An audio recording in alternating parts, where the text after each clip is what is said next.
Бүгін біз баламен мұражайға барып, қазақ мәдениетімен таныстық. Анасы, мынау қандай күшті жер? Иә, балам, бұл мұражай. Біздің ата-бабамыздың аманаты. Мынау қазақтың рухы жатқан мекен. Бұл жер қандай әдемі? Мұражайда қазақ бұрышын көрдік және ұлттық құндылықтар туралы әңгімелестік. Балама қазақ бұрышындағы домбыраны көрсетіп, оның маңызын түсіндірдім. Балам домбыраның үнін қызығып тыңдады.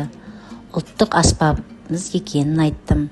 Анасым, мен домбыраға қатысайыншы. Мынау домбыра, ол қазақтың қасиетті аспабы. Анасым, мен домбыра тартайыншы. Жарайсың, балам. Домбыра тарту ол үлкен өнер. Анасым, мен куасы жинадым. Жарайсың, балам.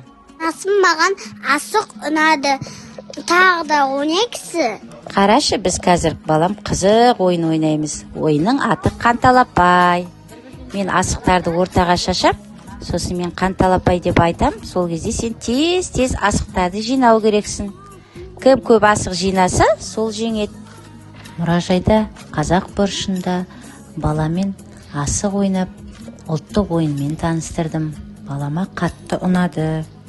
Асық ойнап, балалықтың қызығын сездіріп, ептілікпен байқампаздыққа үйреткім келді. Сондай-ақ күбі, торшықты көрсеттім. Қазақтар оны тағам сақтаумен ұзақ жолға апаруда қолданғанын айттым. Мұражайдың басқа да экспонаттарымен танысып, дәстүрлі тұрмыс, киім-кешек пен тұрмыстық заттар туралы айттым балама. Осындай сәттер арқылы балама ұлттық дәстүрімізді, мәдениетімізді түсіндіруге тырыстым. Бүгінгі мұражайға сапарымыз балама өте қызықты болды. Ұлттық мұра біздің болашағымыз. Балаларымызбен бірге ұлттық құндылықтарымызды бағалайық дегім келеді.